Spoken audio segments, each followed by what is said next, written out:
We say Kurash. we say Zabardast like this. Did you have to name Zabardast? So how do you say wrestling and like fighting? Kurash. Kurash. Yeah. Kurash. Do you guys call women Khatun? Yeah. Khatun. Hatun. Yeah. Not. You say Hatun is Turkish, yeah. Hatun. Hatun. Yeah. Halima Hatun in the. Do you guys say Aurat too? Aurat? Aurat for woman? Yeah. Aurat, yeah. Oh, it's from Aura, right? Aura. Yeah, it's from Arabic, yeah. A lot of words imported from Arabic. Because we have, but see, it's funny because like in our culture we have women that her name is Khatun. Like they don't want to like Khatun Bi. Yeah, Khatun Bibi. Like All right, let's go. Bismillah. Bro, I'm excited about this book, bro. Thank you, man.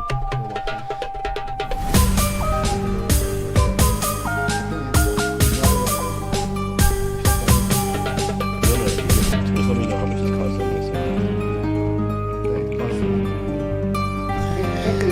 I'm gonna read this week, inshallah. Assalamu alaikum and welcome to Madam Luke's. My name is Sim. Along with me are my co-hosts, Sheikh Amir. Assalamu alaikum. Mort. Assalamu alaikum. We have a wonderful episode for you guys.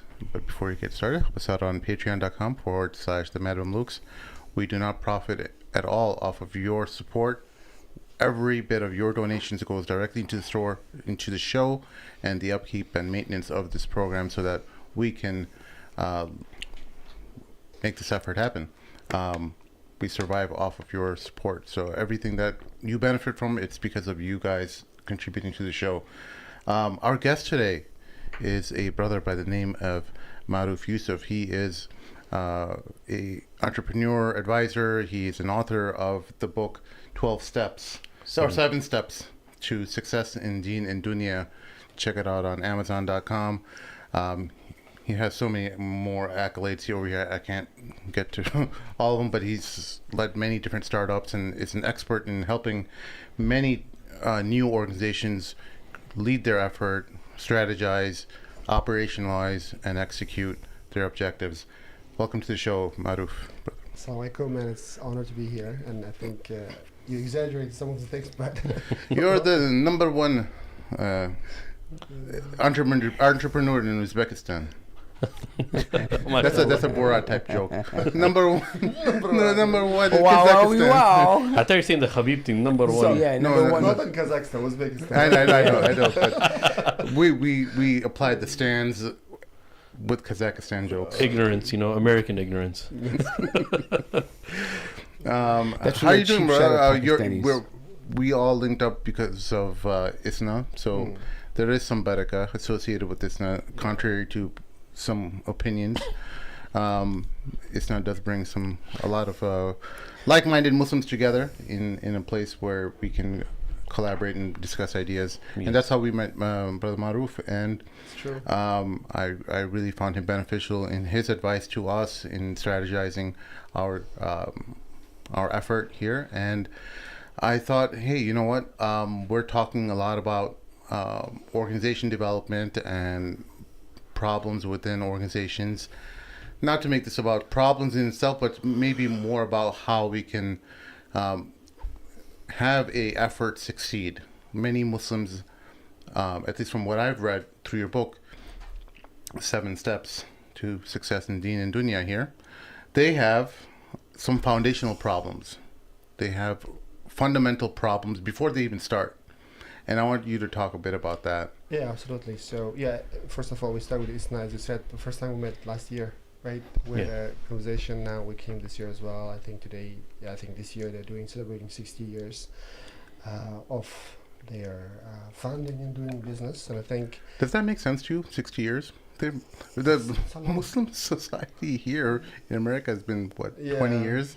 I mean, yes, we existed 60 years ago, but... Yeah. Right? Yeah. I think it's like you said, maybe it's including the MSA because it's not... Probably. The MSA, but probably. Actually, the root, like Islamic history is even older than that. Well, of course, you know, but it's not convention is what people associate. I think they're stealing the Black American history. Appropriation. It's possible. But the reason I was mentioning is that one thing we all want probably here is that even this movement you guys are doing, Mad Mamluks, right? And how long I guess have been doing this? About 60 years. Minus a zero. It's about 6 years. Six years. So the Yeah. reason I was mentioning is that I like what you guys do, and I think the goal is for every business. Since we're talking about organization, this and that, is that there are, like, when you start something, you want to. Some people do just for the money, which in your case you're not the thing, right? You do something because you care about something, and the goal is like how to make it in a way that that achieves and goes beyond that goal. And we believe it or not, that 60 years is a long time. We don't agree or not agree, but one thing we cannot deny is that it has started a long time ago. It keeps on going, even after the founders are gone. And right, and this is I think a good legacy and keep benefiting. And I think let Mamluks be one of those beautiful things on your I mean, on your things, right? That's what we want. So coming back to your question, Brother Imran, you said about the issues, like foundational issues, right? What are those? So what I've been doing with the marketing, we have the marketing agency. Halal.ad. So we started as ad network, but now we're doing marketing. Over the last 10 years, I talked to probably over 1,000 entrepreneurs, or the professionals that we do this one-on-one. And then what I figured out is like probably about 90% they're not ready, as you said. They think they're ready. They come, they say, hey, look, we have a marketing problem. Only if you fix that problem, everything will be all right. But when you begin to talk to them, okay, what problem you are trying to solve? What is the thing? And you quickly find out that 90% that they don't have a product, right? So that's the main issue. The issue is that you have to really understand what problem you're solving and how big is it. And is it actually, does it really work, Is that there's a minimum viable product? Does it really solve a problem or not? It doesn't mean that you can Islamify everything and just sometimes you take an idea they want to do in the Islamic market. That's not how it works. And there's also this copycat problem. Now, traditionally, I don't mind copycats as long as you're breaking out into a new market, or especially when it comes to the religion. When it comes to religion and Islam, and your focus is on something that is bringing in khair to the community that you're in, and if you're stealing a template from another organization in a different city or whatever, and your community is lacking that, I don't mind that. There's no copyright on ideas and the religion itself. So, but the problem is that sometimes people are just kind of copying it, and it's not necessarily even just targeted towards the community. It's not doing anything innovative as well. I don't know if you've seen that problem. So it's not this. Maybe there is a need for, or there is a market, but you're just kind of taking someone's idea. Yeah, so we see this all the time. Every week, someone is pitching us this for Muslims, that for Muslims. To be honest, after seeing all of this, like for so many years, my feedback is like, okay, how does it work? Does it really work? Do we really need it? Because sometimes you might need it. Like, for example, I want to be judgmental on what we do. For example, we do marketing for Muslims. We have a marketing agency, right? So you can say, why are you just doing marketing agency and for Muslims? It doesn't make sense. And our finding actually we didn't think of one day, okay, let's do a marketing agency. What it happened is that we were trying to create a ad platform, like Google AdSense.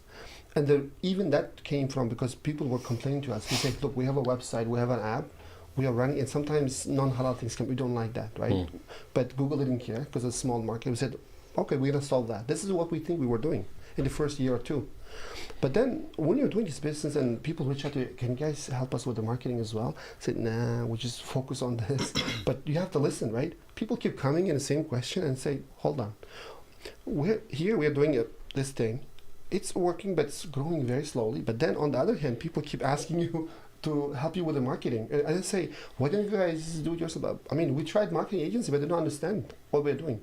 For example, there is a good story recently. There's someone else talking about fasting, and like he said, we have to promote this fasting, and they were talking about having snacks in daytime, right? So it doesn't make sense because they don't understand what we're doing. Yeah. I said, okay, then we said, okay, let's take one client and two clients, but I'm just telling you, sudden listening by the customers and providing them in a span of 2-3 months, like our revenue 10x. So now, like after 10 years, we don't do the original what we started to do. So we shifted, and we actually do what we do today because of what people asked. So that's the key. Key is that you want to know what people want and what people need and give it to them, instead of you think you know what's good for them, right? Because that's what happens with the other things. They think, oh, this idea was working, let me flip it, right? If that idea has, let's say, if that idea has a root, it works. Like if you're actually solving a need. If not, then it doesn't work. For example, let me give you an example. You've been to the thing. I don't know. For example, there's a startup from UK. A good friend of mine has this startup called Muzmatch, right? Yes. Yeah, the Muz. He had been sued, etc. But one thing I like about the guy is like for the last 9 years he's been at it. Now he has, if I remember, over 4 million users, right? It means that the people want that. People want a place where maybe Muslim singles meet. Right, so it kind of validates it. But then there are some ideas we have seen. I want to do this for Muslims, and it never worked out. It could be the Okay, so let's take that template. Yeah, sure. Because everyone knows Musmatch, at least because it's such a widely recognized name. Why did that become so much more successful compared to other efforts? There's probably Musmatch and then Salams as these Salams, two dating apps. What, at least from these two efforts that you saw, they did their. Well, maybe you can just talk about what have you seen from those two successful efforts compared to others that have not done so well. Yeah, for example, and it doesn't have to be same from the dating category. It could be from other efforts. Yes. So that's. I think that, as I said, coming back to the why it worked is that. It seems that the Muslim population, Muslim singles, they needed that. Like, I mean, otherwise they have one-click access to Tinder or whatever you guys call other apps. Or I'm not out of the market.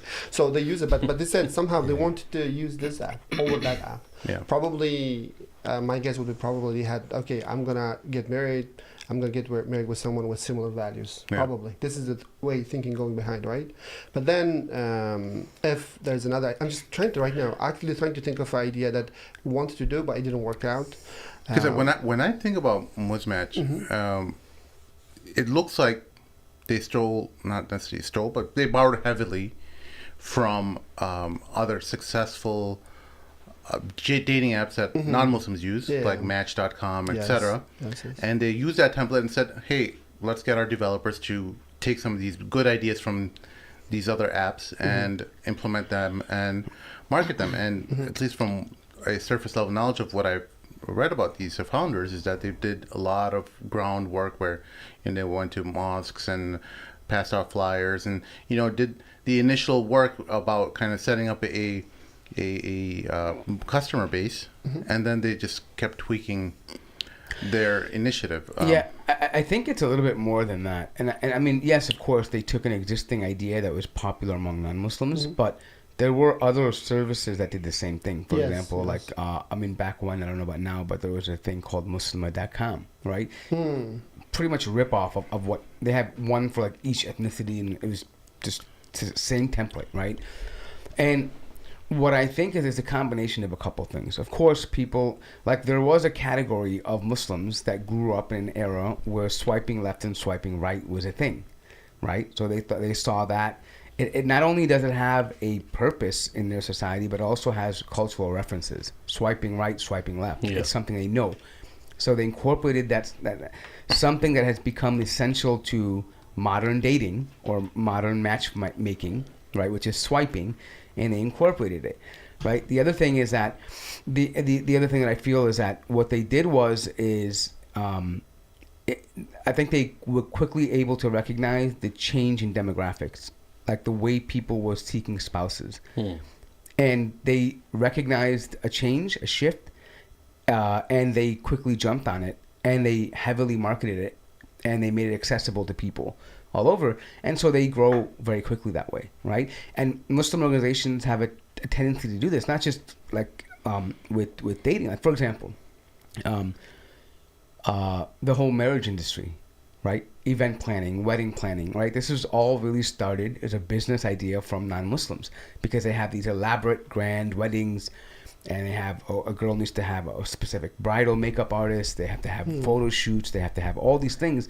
They took that cultural shift that people are growing up into and just created a Muslim or a cultural catered experience for them. And so they're able to take something, because there's this gap now where people who are younger have grown up and these things are normal for them. Like when they think about getting married, a girl or a guy, they think about, meeting somebody on an app. Or, okay, I got married, now I need to find a wedding planner, event planner. We have multiple events. We have a what do they call that? Before the wedding, they have a rehearsal, right? All these things like that they do, right? And this is what, and it may seem odd to us, but to them, it's perfectly how they envision a marriage. So people are able to captivate those little cultural shifts, those niche markets, and they say, okay, you know what? I'm going to focus on that and present our take on the experience and culture, cater it to their culture or their religion.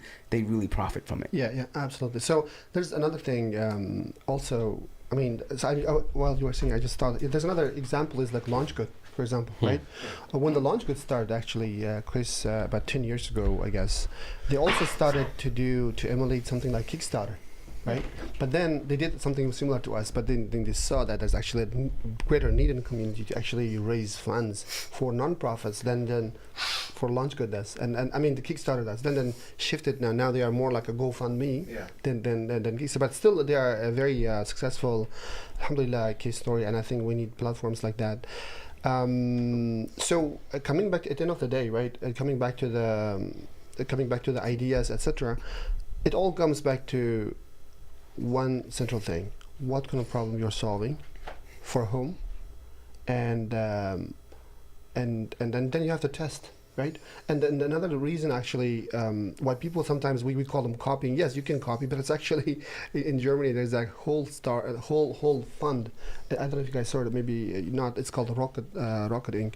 What they do, their whole job is just getting the ideas and implementing in new markets, like Uber. They do the same thing in Ticket in Germany or other places. I mean, it's a huge successful business. So as long as you are actually solving a real problem, it does work. And I think in Muslim market sometimes it does make sense, but you have to know and how to adapt. For me, I just want to mention something. For example, you guys have been to ISNA, right? Yeah. I've been with my second time.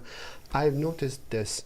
When you go to the market, maybe it's just me, 60 to 70% when you go to ISNA, it's just clothes. Yeah. Right? It's just small mom and pop shops that trying to do their own clothes. As a marketer, when I look at them, that I just say, okay, that's fine. That's just a one for 1%, 2%. It's a lifestyle business. That's it. I don't see more of it because there's no branding. That's why when we actually work, we try to focus on ideas that actually can go beyond. Right. Like how is it make it idea that's so novel, so unique? We'll take it and we can bring it to all over the world. Have you ever been to the Haram? Yes. So in the Muslim Haram, the shops underneath, at least underneath the hotels and stuff that you go to, they all have the same stuff, and it's so shocking to me that they're just copying off of each other, and they're setting their prices maybe a few cents lower on certain items versus others, and it speaks so much about our at least the patterns of human behavior and how we just try to look at what works, and the default is finding something comfortable and not innovate. Exactly. Yeah. So I just think I think the certain markets are different too. Like when you have such a high demand, like for example, one shop in the Haram is not going to be able to satisfy the need of all the tourists to buy shimag or ithar or whatever it may be, right? There's a market demand for that, meaning that it's so and same thing with ISNA, right? Like many of these stores that are selling clothes, outside of ISNA, nobody knows them. Yep. Right? But because they can take advantage of such a huge marketplace, they can come and profit in that 1 week, right? In that couple days, right? But outside of that, they don't know. Nobody knows of them. Even when people who are buying their brand, when they go there, they don't even remember them when they leave that day. That's true. The only time they're gonna buy it is when they come back next year and they say, "Oh, that's a nice design. Let me just pick that up. It's a souvenir for me at ISNA, right? I got something at ISNA, right?" That's true. But they're not leaving. I think to his point, they're not leaving a lasting impression to say, "Hey, you know what? That's the brand that I want to go back and see their website and see what else they got, or what else they're gonna do, or what they're gonna come out with." Like for example, like there are many T-shirt brands that have come out, right? I'll just go through some of them. They're very simple. Like they come up with a cool design, like it's called, for example, Hasta la Muerte, right? It's a brand, right? They have very simple designs, but it's a whole culture they created around it, right? There's a story. Yeah, so people go back and they want to buy it, right? There's, a brand that I particularly wear sometimes, Crooks and Castles. Like I remember showing Sim a sweater. He never heard of it before. He bought it, and the design is great. And you look at it, and you're like, oh man, it's just a cool name. It's a cool brand. Even the marketing they have. Yeah, but it's something that people, like, when you see it, you're like, okay, cool, I want to be associated with that brand, even though it's not like something you'll find at Macy's or whatever it may be, right? But it's something that they've done a great job in marketing with, and they can make it relatable to somebody. A lot of these products, they don't. Like, they have great ideas. Like, they have, I go through the bazaar and I see people with great inventions. Like, you can sit on the ground with this little invention where you can kneel instead of having to be on your knees, Turks, right? I think the Turks deal with that, yeah. Well, I saw this really cool booth. They had a portable lota that had like an angle. You got that from me last year. Yeah. You got that from Mexico. Yeah, I did. Well, you can squirt and get to the right, like a portable bidet. Yeah, with a portable bidet. Yeah. I mean, really cool ideas, but again, like I say, I forgot about it. I don't even think to say, oh, you know what, let me get somebody a portable bidet. I just had it, I saw it, and I'm like, oh, cool, let me just give it to Amr. Exactly. Right? And it wasn't something, and again, that's it's a symptom of what you're talking about, that beyond just the initial reaction to looking at something, there's nothing beyond that. Exactly. So we're not thinking long term, right? And another thing to do that is that we need to, it takes time. We need to shift our thinking. And I think, so the whole thing in the Muslim community, as I said, since they're trying to copy each other that fast, we don't talk everybody, of course, but I'm just talking about the bazaar, right? To some extent, it's just limited. But I think over the term, I hope, inshallah, that some group of them will grow out of this and say, hey, look, that's okay, but we're not in that business. We don't want to be in that, giving example, we don't want to be in the restaurant business, we want to be in a McDonald's business, franchise business, right? It's totally different. So it's just doing the same thing, but we put on thinking to make different. Let me give you two examples, right? So that's why marketing is one of them we do. But the last 3 years, something started happening. Since we talk to a lot of people, right? And once in a while, you see an idea that's so unique, that's so good, but also a bit early. But I for example, for me, like, I'm like, this is my weakness. Like, when I say good idea, I know it works.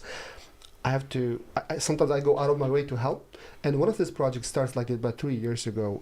There's a very good close friend of mine came and he said, so the reason I'm telling the story and then how it might work, this is just small shift in thinking.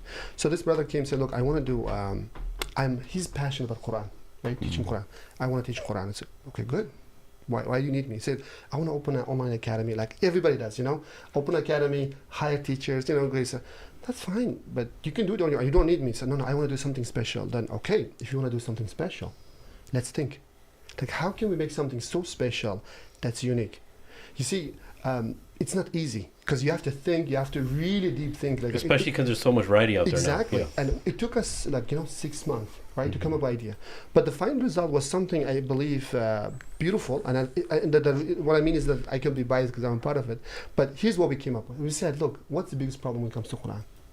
We want to teach kids, right, how to read or how to do. But what's the problem with that? Every parent I know, you guys have kids, right? We all want our kids to learn Quran.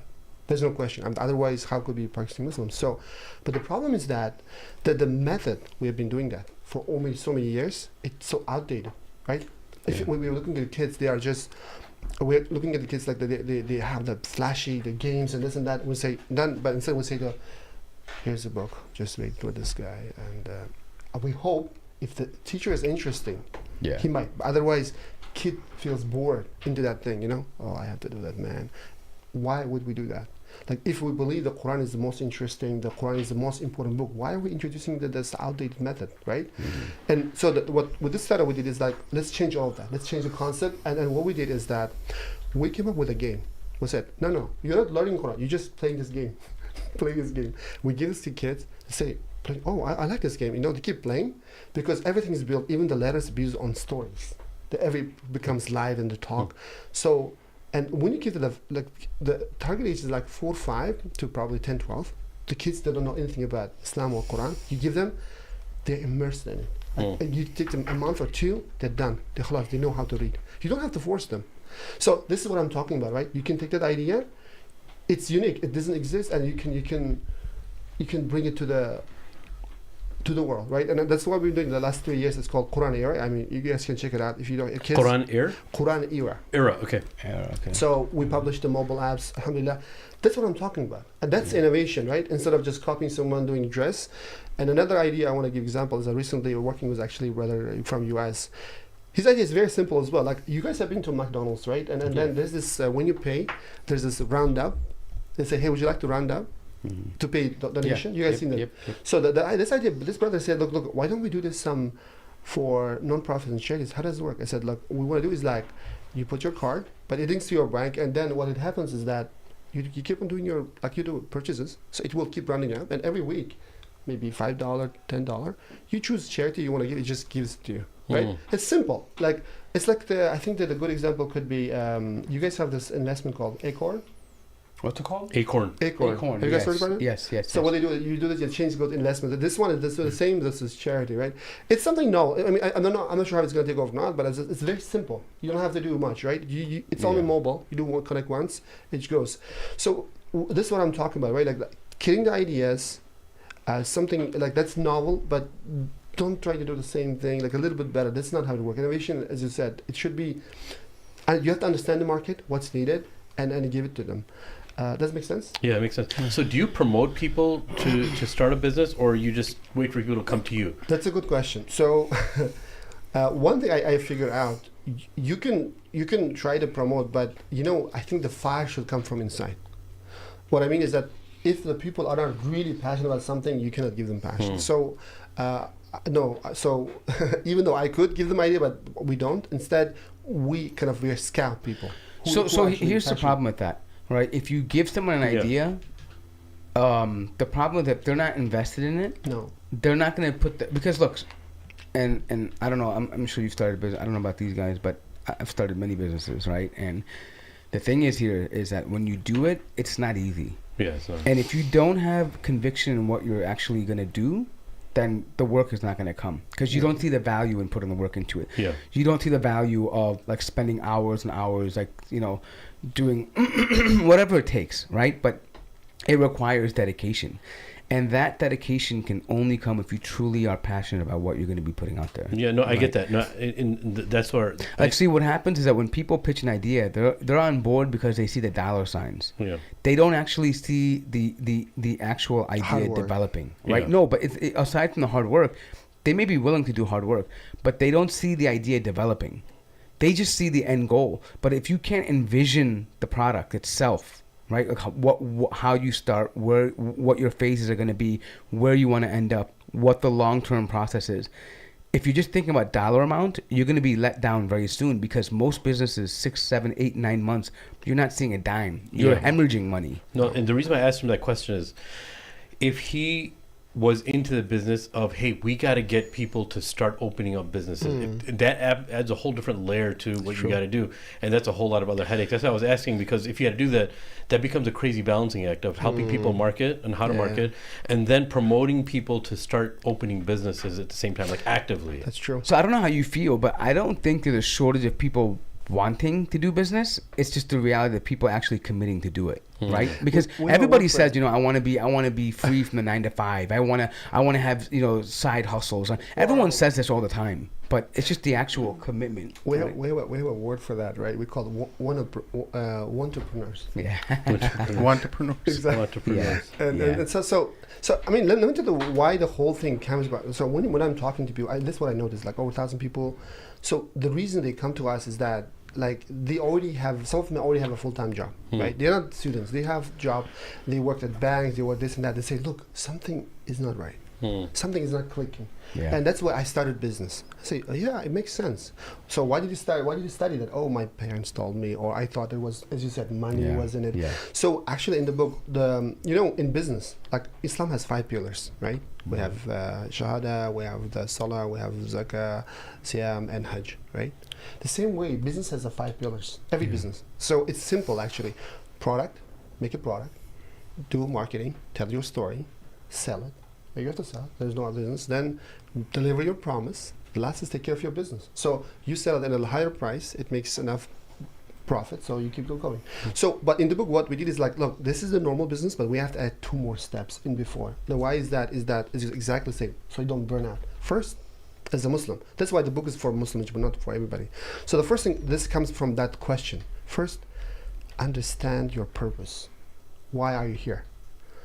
Okay, for me, it took a long time to be a person to find out that. But a lot of Muslims say, okay, we are here to worship God, because this is what they keep quoting. I say, yeah, but what does it mean?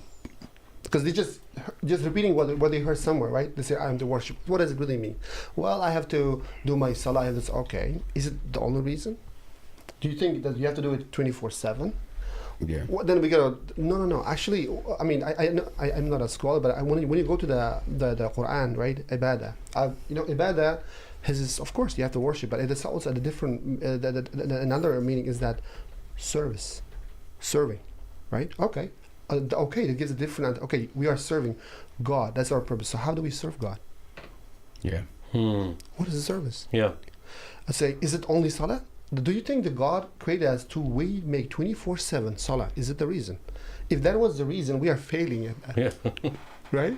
Yeah. We barely make salah. Yeah. So if there was a reason, Allah subhanahu wa ta'ala has all the angels. They are glorifying His name 24/7. Yes. That was even the same question. When remember, guys, in the Baqarah, it says, why you are creating this?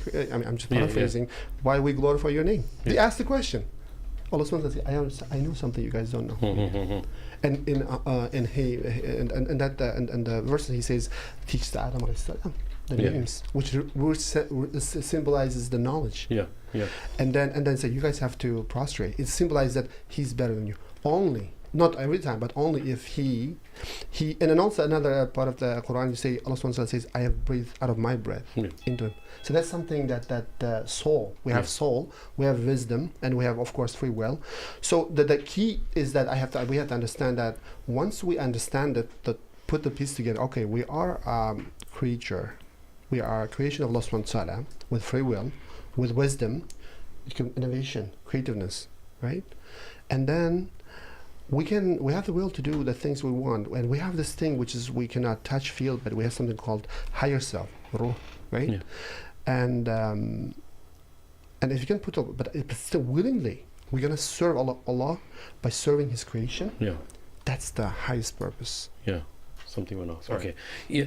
Go ahead. So right. So we have to. This is the whole point of the first chapter. You have to understand that.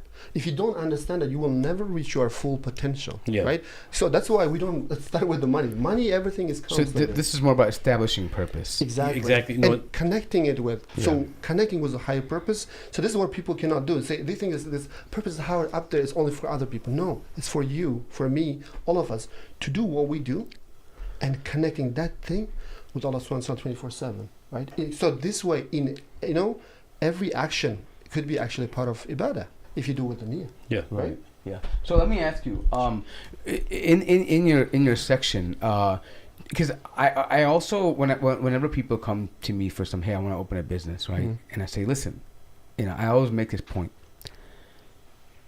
Starting a business requires tawakkul ala Allah, right? You have to have tawakkul. Absolutely. But everything, whatever is written for you, is going to be given to you. Yes, sir. No matter, even if you have the greatest idea or the hardest worker, there are people who have dumb ideas and not hard workers, and Allah has written that they have a certain amount of rizq that's given to them. Mm-hmm. And there are people who work hard and have great ideas, and it's just not written for them. And I think every single Muslim entrepreneur has to be content with the idea that your effort could fail. That's true. And if that happens, it means that particular invention or idea is not something that's written for you. Allah didn't. It was something wrong with it for you. It's because somebody else may come and do the same thing you're doing, and Allah or may it bless could have just been a source of tarbiyah of you involving yourself in that. Or what I'm saying is, because a lot of times people struggle with this, right? Like they'll say, okay, he opened another business like I did, and what is he doing?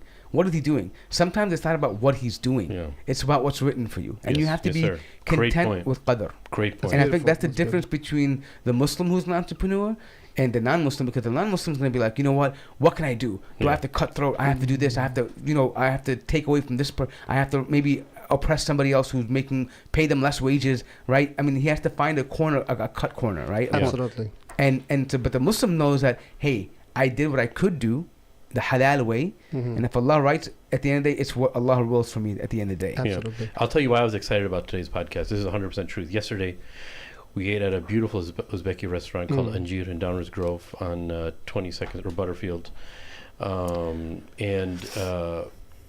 We were just sitting down eating. And then you got into a little bit of a serious mode when we was talking about marketing, because we were all chilling, relaxing just like this. And you mentioned something really beautiful. You said that if your goal is only to make money, right, then you're going to fail. And we were talking about, innamal a'malu binniyat and everything yesterday. It was a beautiful conversation. And in this book, it's not even like it's forced. You're making sure that every step of the way people have Allah on their mind. And I'll just give you a small example. I was reading on page 111. I just opened the book and it came to this portion. Before the last step, you have a section on the bottom of page 111 called dua. Right? Very small. And it says, before we jump into the action steps, let's make dua. Something very, very simple. It's only 5 lines. Right? And you talk about just making the dua, Rabbi shrah li sadri wa yassir li amri wahlul 'uqdatan min lisani yafqahu qawli. And it is constantly reminding you of Allah. That's why I think this is a great book, to be honest. I barely even read through it. I'm just flipping through pages as of right now. Inshallah, this week I'm going to read it. But it's very different in the sense of it's constantly reminding you of Allah, to know your mission of a service. When you talked about service, this is what it reminds me of, right? It's you're a service. How are you going to serve? And inshallah, you got rizq through the path. But one thing we also have to understand is, I'm talking about in general, even in business, is rizq isn't only by way of money, right? He mentioned something about like a failed business. Yeah. To us, it may be considered failing, right? It's a lesson. It's a lesson, and it's tarbiyah from Allah. Absolutely. Like how many people do you know, even non-Muslims, that learn from this? Unfortunately, they don't attribute it to Allah. It's like I failed 100 businesses, and Like look at the Hershey's Corporation. The guy filed bankruptcy 13 times. Wow. Well, I think 11 times before they actually became a successful company, right? Yeah. And I mean, but again, that failure we talk about, I think part of dealing with that as a Muslim is having tawakkul. Yeah. Like Allah did something for me that's good. Yeah. Of course. Yes, sir. Like you can say, oh, it may not feel good to you, it may not be rewarding to you, it's uncomfortable to you, but you know as a believer that nothing harms you. That's except true. that Allah is taking something bad away from you. Yeah, and so that, I think that, and that's one of the reasons why I believe many Muslims throughout history were entrepreneurs, were inventors, because they knew that success and failure is in the hands of Allah subhanahu wa ta'ala. They can only do their part, and they're content with that idea. Absolutely. I mean, look, there's another thing what you guys talking just came in. It's also mentioned in the book as well. Here's what happened. If you look at our society, where we are today, I'm talking about Muslim society, right? Let's be honest. Let's accept it. Like we are not forefront, right? We know the West is forefront, but if you go back to golden age of Islam, we're talking about Khwarizmi. I'm not talking even the Muslim scholars. I mean, not the Muslim from the Islamic point of view. I'm just talking about the Dunyawi. Like what I mean is that the scholars who did the contribution to the world, like Al-Khwarizmi, right, the inventor of algebra. Even the name algorithm comes from him, or Al-Farabi, Al-Kindi, Al-Haytham. I mean, I can give one after another. There were guys who were forefront of their fields. They were doing the change. So what changed, right? And I think one thing it changed is that they were doing their whatever they were doing to get to know God better. You understand? So and knowing that Allah gave them this faculty, and how am I going to use it to serve people? Exactly. But so what happened over the years, especially in the last 200 years? I'm talking even in the West, right? There's something called secularism. They've been trying to take out Allah subhanahu wa ta'ala, right, out of context in the West. Yeah. Right? Everything you open to read it, there's no mention of God. Like, it's natural. It's backwards, this happened. And along the way, somewhere, I think as Muslims, we kind of adopted, we kind of accepted that. Yeah. What I mean, even right now, we talk about business, money. We look at this Elon Musk, they did financially good. Don't get me wrong. I mean, that's true.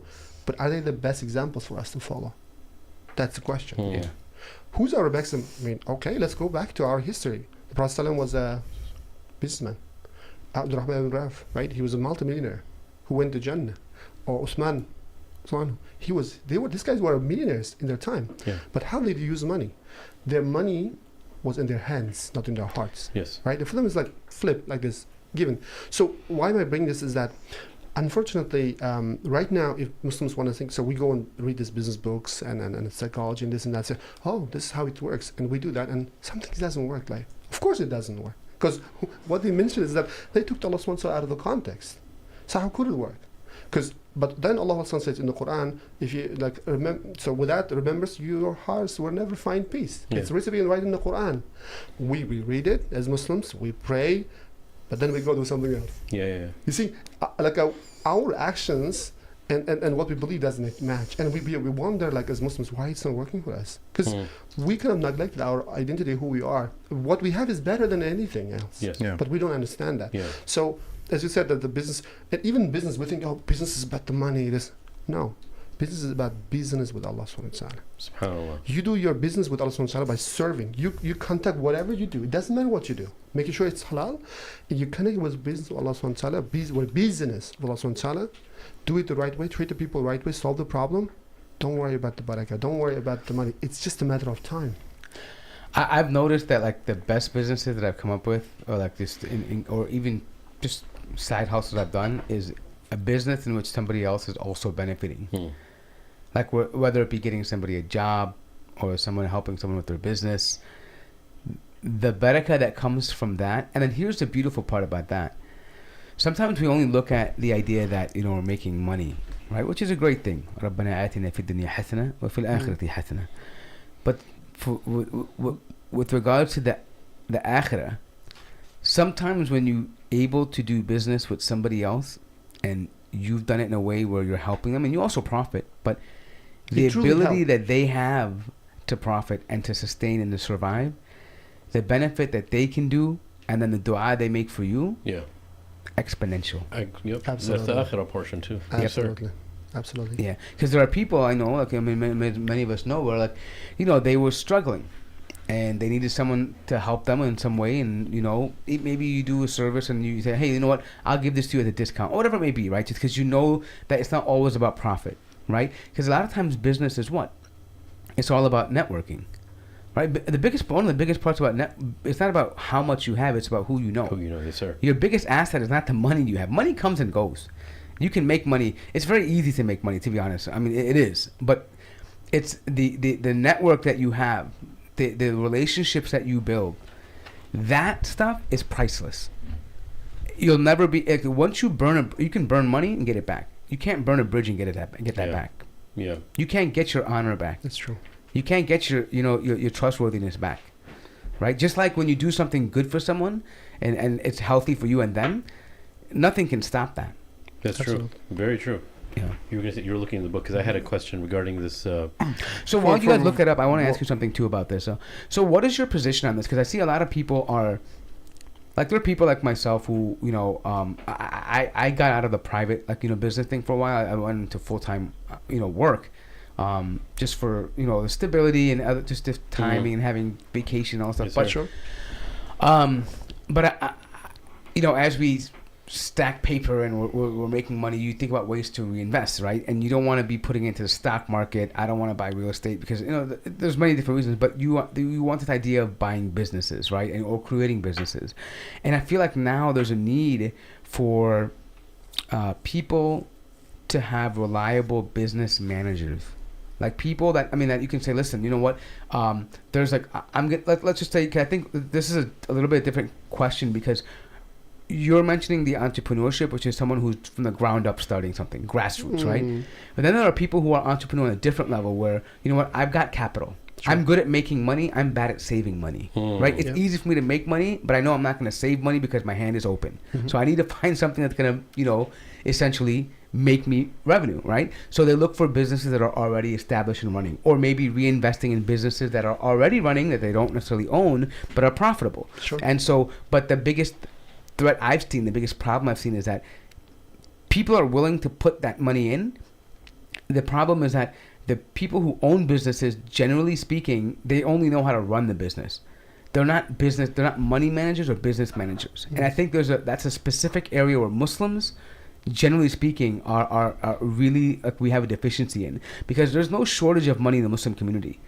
I think if people felt confident to say, listen, this guy, they know how to manage multiple businesses, I can just invest in, I'm just saying, buy a nail salon, buy a laundry mat, whatever. But there's one guy that's going to be money, business managing it, not just money. I'm thinking business managing. Like, okay, things are running. And I think I don't know how you feel about that, but I feel like that's where a lot of guys in maybe my age group, or at least in my circles, where we all we struggle. I would love to have a business. I'd love to go and do it, but I don't have the time to run it. Sure. A stop.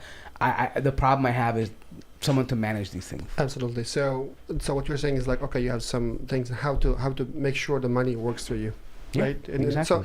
So, I mean, look, when I usually ask what it was, I will tell you what I know. I'm not an advisor, and that's it. So what I've heard from what I read is that what they usually suggest is diversification, right? It means part of your money you put in, let's say, gold or something very stable, it goes, or real estate, right? And then part of it you put in the medium, like stock index funds. Make sure it's halal. And the last part, if you want to, you can put a smaller percentage. You can put in a high risk, high return, like startups. Yeah. And even then, when you're putting that, I would not suggest, especially if you're on a smaller budget, don't go for early startups because they are very volatile. Yeah. Most of the time they go. But having said that, in between, there are some companies who have existed already 5-6 years and they're already making money. They need just cash to grow. So they are much more stable, right? You're mitigating risk. And that will be the best way.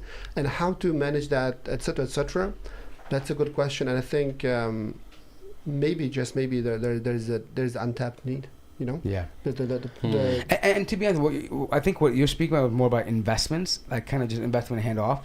But I think there's my goal right now is I feel like, okay, investments are great, right? They're good to park your money into. Right, but the reason why maybe I should have prefaced this by mentioning this is that I think one of the pushes that we have to, or one of the main focuses for me right now is helping people around me become independent. Okay, and that just doesn't mean I'm talking about like obviously as a man and as a person, as a leader, but also as someone financially independent, because there's a hadith about this. Like there's nothing about independence, that this is the blessing that a man can have because he doesn't rely on anybody, right? He's fully independent. And that also means economically, because many people, even if they have investments, right? Let's say I have an investment at 401k, whatever it is, right? That doesn't allow me to leave my job. That's true. Right? I'm still bound to the 9 to 5. Right, I'm still under some non-Muslim boss and their system about what I want to do. Right, traditionally Muslim scholars, Muslims themselves, traditionally work for themselves. Why? Because it allows you a schedule. It allows you to dictate what's halal and haram for you. It allows you to, you have full control over your money, where you're spending your money, who's paying you, who you're doing business with, and what you agree, what you don't agree. Right, exactly. You have more autonomy. Right, True. and so my push now is that let's buy businesses. America and Canada, these Western are built on mom and pop places. Built. You believe it or not, you can go down the street and find, I don't know, a simple restaurant making $30,000-$40,000 a month. Right? They're making that money. Of course, they put the work into it. But what I'm saying is that organizations that go into franchises and they have business managers that are able to take. So you're still involved in the business, but you're not doing the day-to-day operations. And the day-to-day operations can be handled by someone who specializes in that. So you're still an entrepreneur. You're still a businessman. Like you're still hands-on. But again, that requires a level of trust and expertise that I believe we lack in the Muslim community. Because there's no shortage of people that have money to put 30,000, 40,000 here, 50,000 here. But the problem is, do I get my money back? Is it going to go down to the ground? That's true. That's true. I think, absolutely. I mean, what you're saying is like, we'll also discuss with the entrepreneurs when we were working is like, okay, do you know your minimum, like monthly living level? Yeah. Because what's that? For some people, it could be 3, for some 5, for some 10. Okay, good. Right. Your first job is how to get there, right? Once you get there, you're independent, as you said. Then you can more relax to what you don't. What you're suggesting is actually something different. What you're saying is, okay, I already have the money. I want to go and find a business that is already working well. You don't have to test the market. And you want to make sure that whoever managing the money, managing your business, they do good. So you invest the money. Every month you get, whatever you do. So essentially the business manager works for you. He's on your payroll. And I've thought about different models. Like I thought, provide incentive for like a piece of the action. Yeah. Right? Because there are people who are very smart in business, but they just don't, Allah didn't give them the capital to do it. Yep. Right? But they're very smart. They're very love keen. to do that. Yeah, they would love to. And they would say, listen, so you say, your capital is your ability to manage these businesses. That's a great idea. Right? Yeah. And you say, listen, and it's great because there are people who come here as immigrants, they've ran businesses back home, they've done whatever, or they have expertise here, they've been working for somebody else running businesses. Like, how many people do we know have be a general manager of a grocery store, or a franchise, or a regional district manager, right? They will never have the capital to open their business, right? They would love, they know everything in and out about it. They could run a business tomorrow, right? So why don't we create this network of people that have these skill sets? And say, hey, look, there's a group, like, let's just say, I'm giving an example. A group of us are here. There's 4 of us here. He puts in 30, I put in 30, he put in 30. Now we got $120,000. Hey, we can buy a running business. You'll get paid $4,000, $5,000 a month at a minimum base. We'll keep it low in the beginning, but with the expectation that you're going to start managing our other businesses and you get profit sharing with us. Makes sense. Right? And so that person grows, and eventually he grows his circle. He says, you know what? Hey, these guys are making money. We need some more good people to manage other businesses, right? And this is the kind of growth that I think that happened, right? For example, and the reason why I got this idea was because look at the idea of Khadija radiallahu anha and the Prophet sallallahu alaihi wasallam. She had this running empire, and she hands it over to someone who's capable and qualified to do it. And the business grows, and there's trust, and other people benefit around it. And this is how markets and business was generally done, right? This idea of having one guy sit at top all the time and he has to micromanage everything is impossible. It's a stressful life, right? But it doesn't really work long term, right? Those are people who have businesses, and when they die, the business fails. That's true. There's no more. There's no legacy anymore. No, there was a time where that was actually glamorized and glorified. You used to watch movies and like TV shows where there's this guy who's micromanaging everything. He's constantly on the phone yelling during people are trying to be having family time. He's always yelling on the phone and screaming, cussing, all that kind of stuff. But that was kind of like, that was the expectation that was kind of set for people, that if you want to be a successful business person, this is a life that you have to grind it out. And you know what I realized? I'm like, there's a difference between being self-employed and being a business owner. Yeah, absolutely. Right? Self-employed means you're doing everything yourself.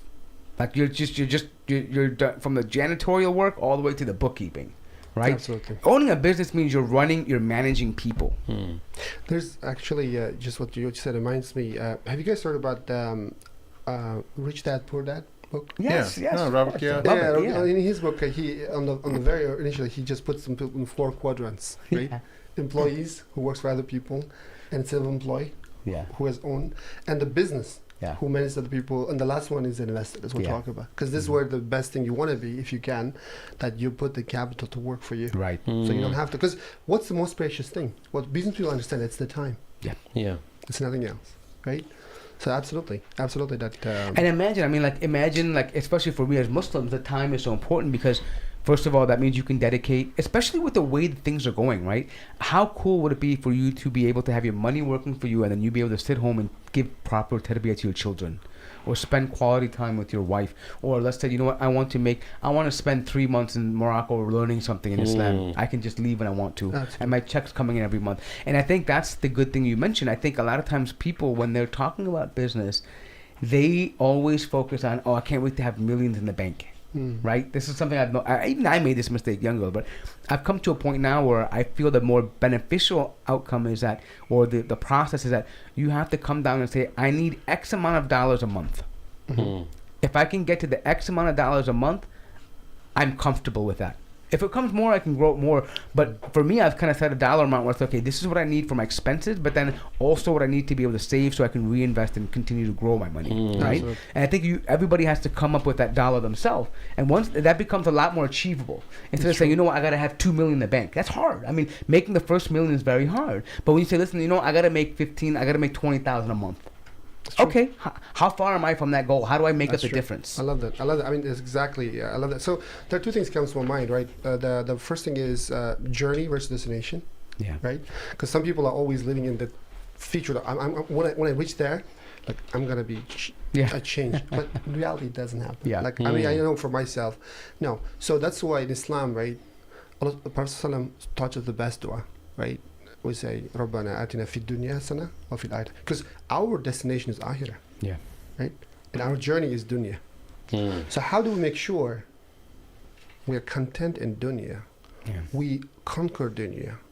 So this actually, how we do this here will define there, isn't it? So we are doing both. So as Muslims, we're not living one or the other. We're doing both, and we're doing this smart way.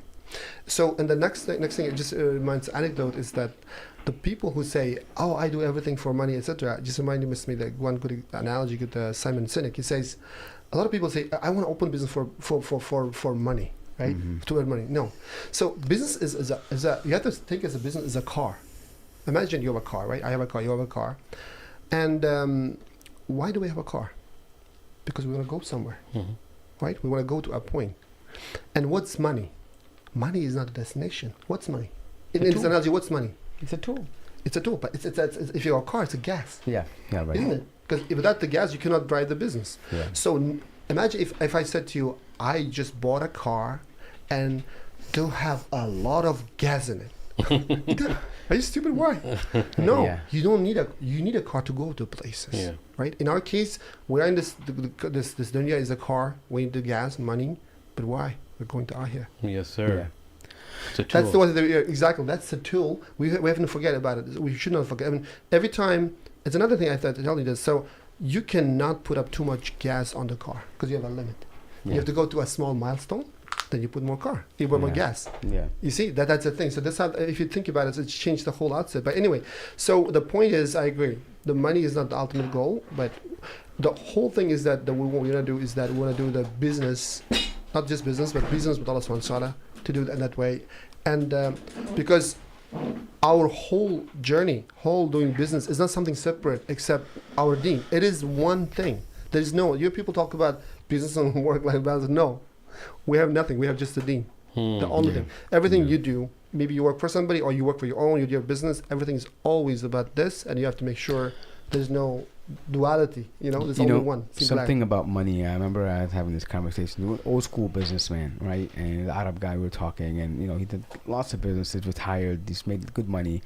So he was saying, we were talking about how people view money. We were just having the same conversation about how it's a tool, right? And it's something that you can use. It's not everything. I told him, some people say that money is the root of all evil. And I'm like, I don't know how they can say that. I mean, obviously those people haven't been poor, right? But the thing is that, and he says to me, he's like, no, you know what? We have a saying. And he says that actually money reveals the true nature of somebody. Absolutely. If somebody is an evil person, money will make them more evil. Amplify. If they're a good person, money will make them better. Yeah. Wow. Yeah, that's great. True. Well, that's great. I have a quick question from the book. Sorry to be a nerd about this. In Passion, I think even the headers of this are real nice. Delight, but no wealth, feeling of no purpose, feeling empty, feeling uncertain. Because a lot of people are feeling this not even on a business level. Yeah, it's true. So people who are reading this not even for marketing purposes, it kind of gives them a little bit of insight of some type of help. But you mentioned the Ikigai diagram, and you mentioned that it was something from a Ghazalian method, something from Imam al-Ghazali or something. Can you just elaborate a little bit on that? Sure. That was pretty interesting. Sure. So the what you're discussing actually chapter 2, right? Yes, sir. So the first one in the chapter 1, what you're doing is like you are aligning your purpose to serve Allah Subhanahu wa Taala by serving His creation. You are making that link. What you are saying is, okay, Allah, I know I have to serve you. I'm willing to do that and open my ways to find my cause, to find my path, right? To serve you the best. This is in chapter 1. And chapter 2, what you're doing is, okay, how do I do that? To do that, for example, Imran, right? You are, you do brother that you are in IT, you are in security, right? Imagine, could you do accounting? Probably you could. Maybe it will not. I could never do that. I mean, if You could chat GPT. if your life depended, probably you would. Even my college, the accounting courses that were required, my friend, we crafted various creative ways for me to pass that class. Let's just put it that way. I think I fell in the same area. So why we give you the accounting? Because usually people don't like accounting, right? Use me as an example. I'll learn accounting if I have to. Okay. Yeah. So you would do that, but you would not enjoy that. No. Right? So that's what I'm saying. But Allah subhanahu wa ta'ala give you other skills. If you actually get to learn what your skills are, and if you use that, you may go way, way, way far than anybody else. And that's the purpose of the second chapter, is that, yes, I want to serve, but imagine Imran or you serving as an accountant would not be a good service. It's like you would hate that reality. How do I get tax season, all these people coming to me. Yeah. Exactly. But again, then there must be something that Allah will give you gifts. If you use that, if you know and use that, you'll be like. So I just want to, not that I'm pushing back, but I want to make sure people are clear about it, because I always feel like I said, being an income earner is something essential to manhood. Yep. Right? A man needs to be able to say, hey, to be able to give his wife the option not to work. Right? That's, I believe, is something that we have as a woman has a right over you on, and that as a man that you should be in that capability. It doesn't have to be millions, but you have to be able to be independent financially, right? And so sometimes what I'll say is that a lot of times in the Western world they say, you know what, do what you love. Yeah. You know, if it's your passion, do it, right? And I take a different position. I say, listen, do what makes you money. Your things that you love, they can be your hobbies, and then eventually you can, once you do the things that make you money, if you can develop and spend time and money into your hobbies, and if you craft it where you're good enough and you actually have talent and it's something you can do, maybe you get to a point where you can develop that and profit from it and then eventually transition. But there should always be a focus on, because listen, in order for anyone to start a business, you have to start from somewhere, and that means that somewhere is generating capital. Yeah. And you're going to do jobs, you're going to do things that you don't like because your end goal in sight is that I need to make enough capital to do something that's going to make me independent. I love So that. you're saying basically, if you're broke and you're a man and you're running a family, don't go after what your passion is. There's a Doesn't lot make of guys. sense. Yeah, Doesn't make there's a sense. lot of guys that will say, "Oh, you know, I don't like the job I'm in. It's not paying me. I'm just gonna go do a business." No, it's not that easy, bro. Business is much harder. It's not. Business is something that you have to grow into. If you've never done it, it is the most gut wrenching.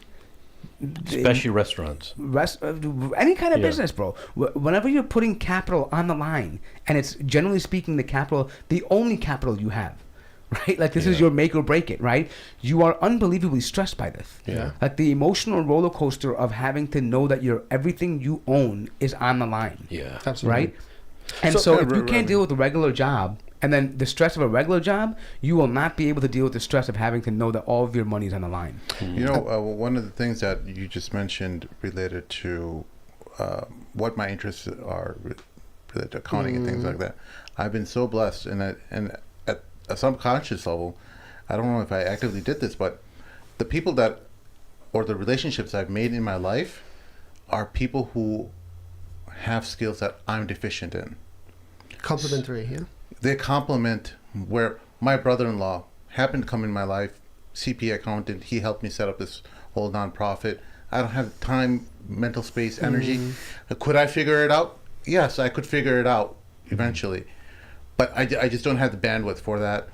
And hence, many other people, I can just go down the list of all these people in my life who complement me in different areas. And I think that's one of the most important things to understand when you're operationalizing any kind of business effort, because you're not going to be good at everything, and you have to. And one of your first steps is in your book is talking about is humility and understanding where you're coming up short and where your strengths are, and understanding where you can get help from to reach your goals and objectives. Absolutely. Great point, man, because again that comes back to the idea of your net worth. I mean, your network, right? Your network is your net worth. Right? Sir. So if you have people, because like you mentioned, man, there are things that you may be good at speaking, selling, right? But are you good on the operational side of actually following through on the deal, right? Follow up with the client relationship, right? There are many people who can speak and sell, ice to Eskimos, right? They can do that. But can they actually follow up with the client and make sure they retain that client base? That's a different skill set, right? Or, catching those margin of errors in accounting. That's a different skill set, right? Sure. And so surrounding yourself with people that are experts or can competently accomplish that is important. You can only have it if you have a net worth. Network, I'm sorry. Yeah. So coming back to your question, right? But first I want to comment on what he said. He said, look, if someone wants the business, you have to put in, you have to earn money. I agree 100%. And you guys have probably heard about the Maslow's hierarchy of needs. Yeah. Right? Yeah. At the basic, you have the needs. You have to take care of your needs. In the book, I mentioned the story that I come from a poor family. Like when I was growing up, right? One of the questions I really hated the most was that, what's your favorite color? Right? And it's like, it's a simple question. If I ask you, you would know. You would know. Even my son, I ask him, he knows what his favorite color, because Mine's black. Yours is beautiful. And navy blue. His is green. How do I know that? Because my son lived in a different environment, because he had these options. When I'm growing up, I was so poor that sometimes that we had a difficulty putting bread on table, right? If you're in that level, You don't have the luxury of asking, what's your favorite color? It doesn't even cross your mind. It doesn't You didn't even even cross cross it. Whatever you give me. Yeah. What are you talking about? It's like, Yeah. As what's your long as it's not green. You don't want to see green on your food. Probably I wouldn't mind, to be honest. So when they ask me that, what's your favorite color of the pencil? Man, give it to me. I don't have it. I don't care. You see, Yeah. that's what I'm saying. Yeah. Exactly what you're talking about. When Yeah. you're at that level, you don't have the luxury of asking high-level questions. As a man, you have to take care of it. No question about it. I agree with you. But then coming back to what you said, right? Ikigai. You were talking about Ikigai. Ikigai, yes. Ikigai is a Japanese term. It actually does, it means reason for being, right? And then I like the analogy. The reason is that he's touching all points.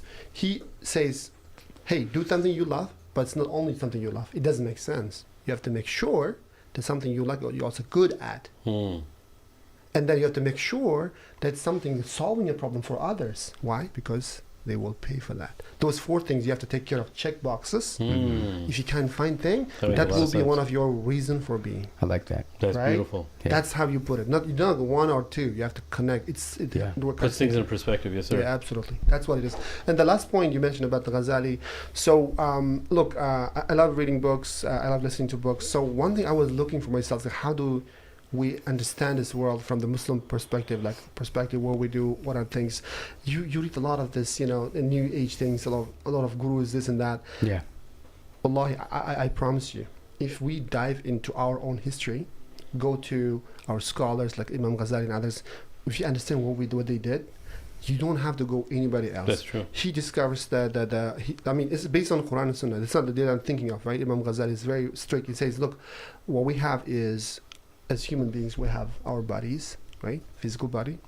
Then we have heart, qalb, right? That this goes back and up. We always ask Allah subhanahu wa ta'ala to do it in the right way. And then we have mind, aql, right? And then we have something else. We have nafs, we call the lower self. In the world, we call ego, right? Based on needs and desires. And then we have something else, which is the ruh, which is the higher self. So there's something I learned that in the last years is that when in the West we talk about freedom, make you free of yourself, this and that, right? But in Islam, it's not about freedom. It's also about freedom though, but about freedom of something else. It's about freedom of your ruh and making your nafs submit. It's to the ruh. opposite of what they're talking about. Exactly. They want to. They want to restrict the ruh And and give the they freedom want to to ego. give a nafs freedom. Yeah. No, in Islam, no. In Islam, Yeah. hold it. You meant the rider, Control the nafs. elephant, yeah. It's control your nafs, give the freedom to ruh. Why? Because where is the source of the ruh? Allah Allah subhanahu wa subhanahu wa ta'ala, ta'ala. yes, Where does sir. it go? Goes up. Yes, sir. And you know what the beautiful part about this is? This ties into this new concept now that they've talked about. People who are always about self-help and achievement, they always talk about a topic called delayed gratification. And Islam is the pioneer of that. Patience, sabr, Like, man. وَبَشِّرِ الصَّابِرِينَ, right? Be patient and be consistent, Yeah, right? Eventually, in the end that this reward you're going to get is unmatched. that's true. So the idea of this delayed gratification is something that we're ingrained with. I'm going to suffer. I'm going to go through it. I'm going to embody this. I'm going to do what I'm going to do because in the end, I know that it's going to be far greater than I can ever imagine. But let me tell you something else, right? A lot of people, so as I said, no one puts that beautifully, then it's done, right? But there's something happens as well. So once we align those things, we align our purpose, we are on that journey to Allah subhanahu wa ta'ala. It doesn't business, it's personal, it doesn't matter. If you do that, if you understand this concept of giving freedom to ruh, doing this, you don't have to suffer. That's what I'm saying. Because you think you suffer, but you don't. You go into a different reality. Do you remember? So this also in the mention in that Ghazali says that there's different types of nafs. Nafs al-amara bil-su. And Maruf Yusuf, yeah. It means the nafs that acts you to give to evil. Why? Because the ruh is like a light. Remember, there's a hadith, and when you do something back in your qalb, there comes a dot. Yeah. Comes dot and dot. You don't care about. You don't do astaghfir. It becomes black. Yes, sir. And then when someone says their eyes are blocked, their eyes are blocked. Why? That's why. Because you don't see, and you don't even know you are doing worse. And then in the middle, nafs lawama. It means the self-reproaching self. That self is like most of us probably. We do bad. We try to come back. Kind of we do half bad. and half. Exactly. Yeah. But once in a while, for maybe very few of us, we reach that level, upper level. Mutma'inna. Mutma'inna. Yeah. That thing is a tranquil serenity. For that guy, do you guys remember the Neo, the Matrix movie? Yeah. In the end of the first, the guy looks at agents. After he dies, he kicks up in this green zone. Everything becomes green. So, halas. That's it. That's it. It doesn't matter. He coming, jumping, just poof. Because you're looking like with a source, like a source code. Everything is just. But I think to that soul level. To that soul, mutma'innah, like, I think that comes from true contentment. It is. Doesn't matter, like, whatever you have in this dunya, you know that's you're content with it. Gratitude. It's about the money, the relationships you have, the health you have, whatever it may be.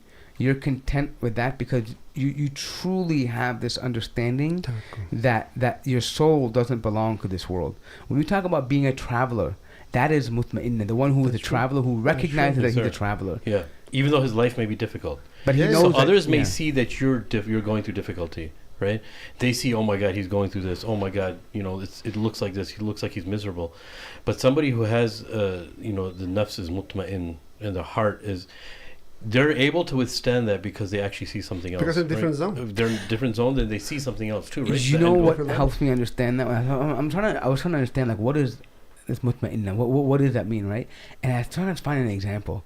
And I was thinking, like, the Sahabas that wanted to have the adhab in this dunya. Yeah.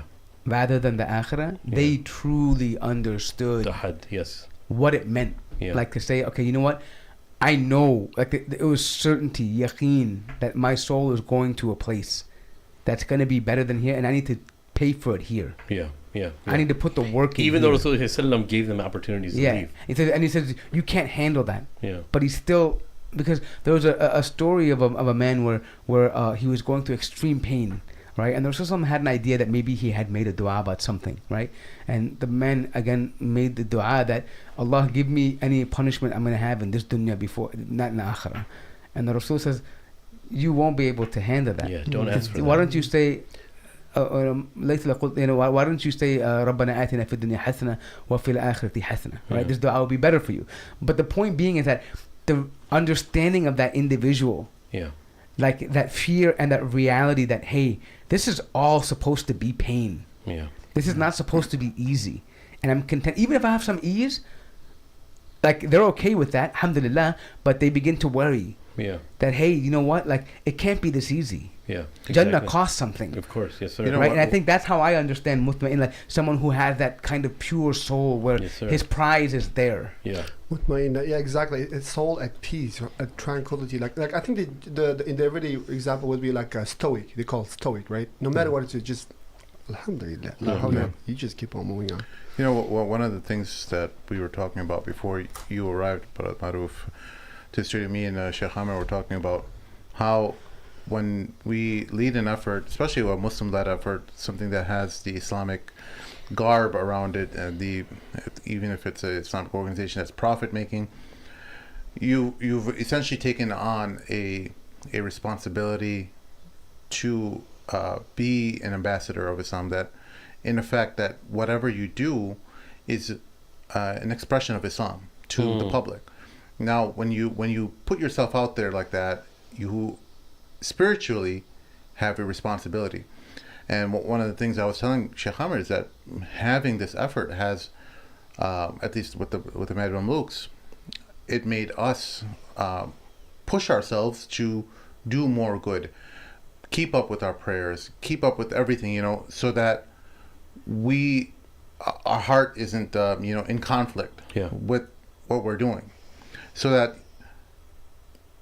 we can be true to ourselves while doing this. And I think many efforts that have there's no quantifiable data obviously about this, but I'm willing to bet many people who struggle with their Muslim-led effort, they struggle spiritually. They may be missing prayers. They may be doing things outside of the Muslim community that may not be seen as acceptable behavior.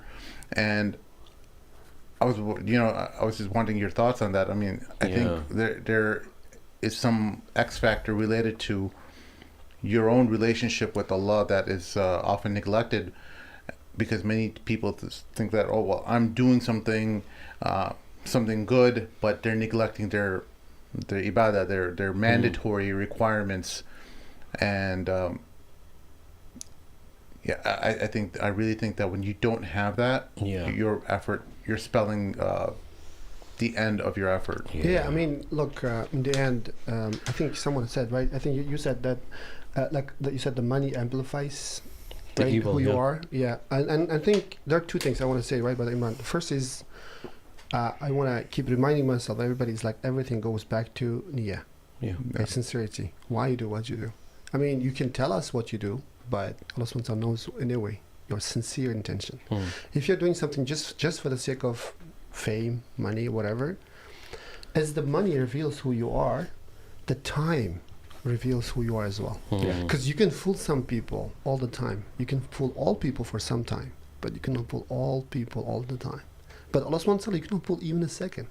Who are you doing? So Allah subhanahu wa ta'ala is like, it's the whole, if I look at the life, right, I'm just like the grand scheme of things, grand scheme of story. That's a huge story. If you go back to our creation story, when Allah subhanahu wa ta'ala is saying, I'm going to create a representative on earth, right? And the angels say, why would you do that? Because we are glorifying your name. He says, well, I know something you guys know. I know what you're, concealing, you're revealing. But then, so the end of the thing is that they all have to bow, right? And that symbolizes that Adam alayhi salam is not God, but because it's higher status. Yes. Right? That's what it symbolizes. Highest of creation. Exactly. But then implicitly is no way. There's no way. I'm better. Right? That's the whole the thing starts actually. But so why am I saying is that then he says, Iblis is saying, oh, look, just give me time. I'm going to prove it to you. These people, man, they are not real. I'm just paraphrasing. But I'm going to say, okay, go ahead. Take your time. Don't worry. And also say something else. He says, look, those who, the reminds will come from me, those who that, who hold my rope, you have nothing on them. So for me, that, to be honest, when I look at the world, people see problems of the problems. Yes, they are. But at the same time, when I see the world, I see that Allah subhanahu wa ta'ala's wisdom and creation and in the best form. The world, there is nothing wrong with the world. What I mean is that is the way it is. Because the purpose of the world is not to be upright, that we do the things. No, the world is supposed to be tested. Yeah. Right? So everything we are doing nothing's going to be perfect. No. Yeah, nothing's going to be perfect. Yeah. Like, we don't end up perfect. Yeah. So it's not about that, what other people do, how. But to be honest, most of the time I'm worried about myself. Yeah. Because that's the only person I'm responsible, maybe my family, but I'm not responsible for what Imran does. Yeah. Yeah, sometimes if I do something I have to correct him, but most of the time you can call me selfish, but I'm always like, what am I doing here? Like, as you said, how do I do? But end goal is, what is the end goal? If you go to the end goal, we also know this in the Quran, Allah subhanahu wa ta'ala is saying there are people in that on the day of judgment who got their story on the right hand. Yeah. Who are happy, their light is coming. And I think as a human being, all of us individually, we should say that's what we are solving for. Yeah. Before we go to Jannah, right? That's what we're solving for. How do we get there? And I think that for us to get there is, first of all, it comes back to branding and story. What's my story? Allah wants to create this life. That's a beautiful poem, because I think some Muslim poets said it's a beautiful poem. Question is, what verse are you? What verse am I? What am I playing here? Am I just here to eat and procreate and just pass on? Or am I here to do something else? To figure out what am I here, why am I here for? And do that regardless. It will not be perfect. It will never be perfect. It's not the point. The point is, I fall down, I get up, and I move on. Why? Because Allah subhanahu wa ta'ala is, I hope, that's where I am going. And there's no way. And I know that Allah subhanahu wa ta'ala promised us that as long as your niyyah is sincere, as long as you do your best effort, don't worry about the result. Yeah. Whatever you say, don't worry about it. Yeah, sometimes you may get the result, some people might get success, some don't. No, that's not the point. The point is, if you do those two things, sincerity and consistent effort, is there any other way to fail? Like, Allah subhanahu wa ta'ala is just. Like, if you're doing sincere effort towards Him, if you take a step, He runs. Yeah. We have to remind ourselves, right? There will be a lot of people doing a lot of things. Yes. But the question is, what are we doing? So I got a question back to us. Like, let's do our best. Right? And one of the other things I like about you guys, that you guys like close friends, you keep doing this. And as you said, you may not make money from this effort ever. You even begin to say this is for the support. This is not what you do, but there may be out there right now, listening to us, watching us, someone out there who may get inspired what we do and do something amazing. Guess who's going to share the reward? Inshallah. We all hope. Yeah. That's the whole point. Just passing the story behind it, reminding ourselves as a humanity, hey, remember why we're here. It doesn't matter business, life, and this and that. We're going to move on. Where are we going? To Allah subhanahu wa ta'ala. There's no other. Where are we going? Yeah. So we all figure out that's the purpose. The world is perfect as it is, like a perfect, right? Allah subhanahu wa ta'ala wants to test us. And our job is just to remember why we do what we do. I mean, I hope we make a sincere dua that Allah makes His book for you, because I mean that's what's going to help us the most at the end, you know.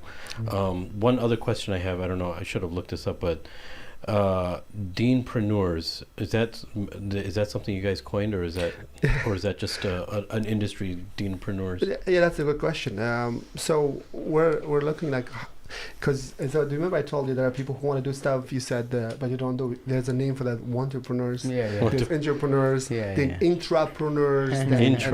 Intra means inside the company you do. Yeah. And then we said, no, let's coin it. Let's think of a name, like what could it be like for, but we hope these are special type of entrepreneurs. Yeah. They're not just doing for the money. What are they doing for? Deen. For Deen, yeah. Because right? there's a lot of self-rectification in here. I mean, I was surprised. I'm reading this. I was like, this is kind of like a, and I'm really mean this. There's elements in here that are books of like tazkiyat an-nafs and purification of the soul within business. That's very hard to find, because a lot of times business is all about the self. Exactly. All about the self, and just how I'm going to be able to, even if I have to stab people in the back and step on their feet, how am I going to make a buck? Yeah. No matter what. So then there's also mompreneurs, dadpreneurs, and there was this thing I saw. There was teenpreneurs. It means that teens were entrepreneurs. I said, oh, that's interesting. Let's change one word to deenpreneurs. So that's how the name came. So the deenpreneurs, when there are people who are doing business with a long-term goal, way too long. I mean, going beyond this reality. Subhanallah. That's what the deenpreneurs are. The end goal, yes, sir. Do you have any closing thoughts, Brother Maruf, before we wrap things up and head out for breakfast? Yeah. So no. I mean, the closing thoughts. But thank you for inviting me here, and thank you for this beautiful our pleasure. Yeah, this is nice. How do people get a hold of you? So I think the best for me is that LinkedIn, I guess, or go to the website halal.ad. True businessman. Halal.ad. Halal.ad, or just LinkedIn. That's Okay. we have. True businessman, man. LinkedIn business happens on LinkedIn. Yeah. Yeah. Network is your network. I'm big on LinkedIn. Absolutely. Yeah. We should connect then if you We will. I will. I'll look you up, inshallah. Let's go ahead and show the audience. The book is 7 Steps to Success in Deen and Dunya. Make sure you check it out. Amazon, right? Or on Amazon, Audible, everywhere. Audible, all platforms. Yes. I just want to mention something. If someone is seeing this, we don't know where they are seeing this. If they cannot afford it, whatever the reason is, just reach us out. Like you can do Halal or LinkedIn, and I will give you a copy, at least digital copy. MashaAllah. Because it's not about the money, as you said. You guys the same. Just giving the message forward. Wow. You're just an amazing person, Brother Maruf. I'm so glad to have met you, and I really believe there's a reason why we encounter brothers such as yourself, like-minded brothers who have the same purposes and objectives related to not just our daily lives, but our akhirah as well. Thank you so much for having us, for coming on our show. Thank you, listeners, for tuning in today for this episode. Help us out on patreon.com/themadmamluks. Alternatively, you could also help us through PayPal, themadmamluks@gmail.com. We'll see you all next time. Assalamu alaikum. Assalamu alaikum. Was it good? Yeah. Alhamdulillah. It's beautiful, man. Alhamdulillah.